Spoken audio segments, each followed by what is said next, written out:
So I just wanted to quickly jump in and show you guys what this strategy looks like because I've been having a lot of questions on it. There's been some confusion on it. So let's deep dive this really quickly for you and show you how this can work for you. All right, so let's talk about how to set up a pay in 4, pay in 5, pay in 6, however you structure your deal. Let's talk about the mechanics of how that's supposed to work. First and foremost, in essence, this is 100% seller financing deal. Now, you could take a hybrid of this and give them, 5%, 10% down or whatever.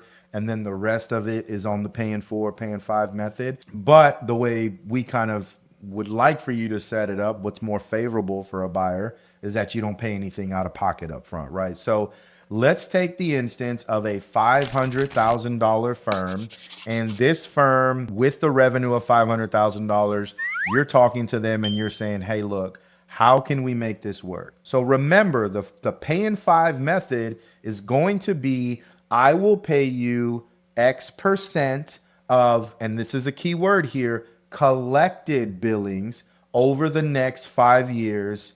And ideally, that will get you to your 1X of revenue. It all comes back to, what are we valuing this firm at? If it's $500,000, and kind of the standard rule of thumb is that we're valuing these firms at 1X revenue. So I need to get them to $500,000 in revenue. The choice that they want is give me $500,000 today. The choice we want is I'll give you $500,000 over a period of time.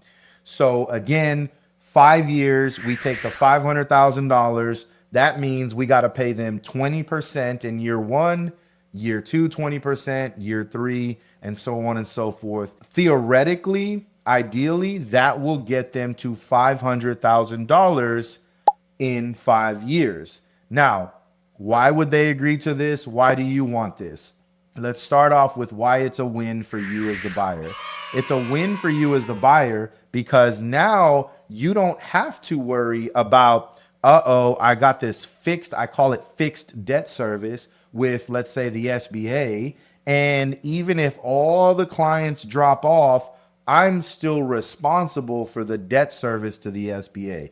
Now, we use SBA, other members are using SBA. It's still a calculated and advantageous strategy. But since we're talking about the pay in 5, this is what we don't want. We don't want that fixed debt service. What we want is variable debt service. And variable debt service, because of that word collected, allows us to hedge our risk. What that means is if in year 1, we're expecting the firm to make $500,000 after we buy it, right? If they only make $300,000, well, guess what? I only owe you now 20% of the $300,000 in year 1. So now, instead of me having to pay them $100,000 that year, I only have to pay them $60,000, 20% of $300,000. So you can see how if all the clients leave and we only make $1 that year, I only owe that firm owner 20 cents. This is how you're able to hedge your risk. That's why it's such a good deal for you. There's no money out of pocket. And if all the clients leave, it's really not your problem at that point.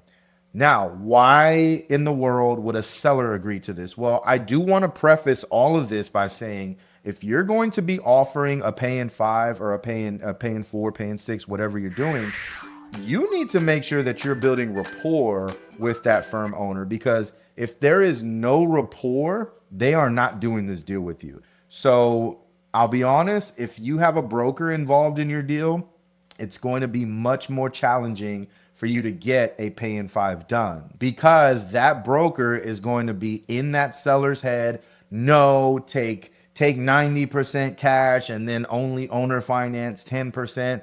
That's the things that they're telling them. They're on the side of the seller. I can't blame them for saying that, but a lot of times it's just not what the buyers and the market is willing to pay. So you have to build a connection, whether that's going out for coffee a couple of times, whether that's going out for lunch a couple of times. Are you clicking with that firm owner? Are you in a spot where, man, I really vibe with this firm owner? If that's all there, and ideally if there's no broker involved, then we can approach them with this pay in five method. And the reason we have to build that trust is because there's a little more risk involved for the seller when they do a pay in five. They're now putting their trust in you to manage and run that firm well so that they can get paid. If you run that firm into the ground in 1 or 2 tax seasons, guess what? They have nothing left at that point. So the benefit for the seller is that we need to let them know, look, I'm going to let you ride this wave of growth that I'm going to do to this firm. And for context, there's a major demand and not enough supply for good firm owners. So the growth of the firm should be very easy to do. Like literally what we did when we bought our last firm was we just told the staff to say yes more than no when a new tax client came through the door or called us or contacted us. Literally just that ended up with like another 50 clients just because we said yes more. So it's not that hard to grow it, but the benefit for the seller is that every year that you grow it, we will allow them to still get their 20%, although it's based off of a bigger number now. So let's say in year 1, you're saying yes more, you're growing the firm, and you end up, instead of making $500,000 in revenue, you end up making $600,000 in revenue. Well, now instead of $100,000 that we paid them, we're going to pay them $120,000. So let's just extrapolate the example out. In year 2, let's say you grow the firm to $650,000 in revenue. That year, we're going to pay them $130,000. Year 3, $700,000 in revenue. Now we pay them $140,000. Year 4, $750,000 in revenue. Now we pay them $150,000. And in year 5, let's say you're making $800,000 in revenue now, and we're going to pay them $160,000, 20%, for that final year. In total, if we add up what we've paid them, they are going to receive $700,000 for a firm that they were going to sell for $500,000 on day 1. This is where we sell them and show them the advantage of running a pay in 5 scenario with us versus getting all their money up front. It's only going to be $500,000. And, they'll probably understand all of this, but, there's tax impacts to getting $500,000 on day 1 versus a seller financing note kind of similar to this, where you're kind of spreading out and deferring some of these taxes. So there's almost like an embedded built-in tax strategy. I can tell you, one of the firm owners came to us and told us, I do not want more than like 30% of the money the day we close. I want the rest on a seller note, 7.5 years.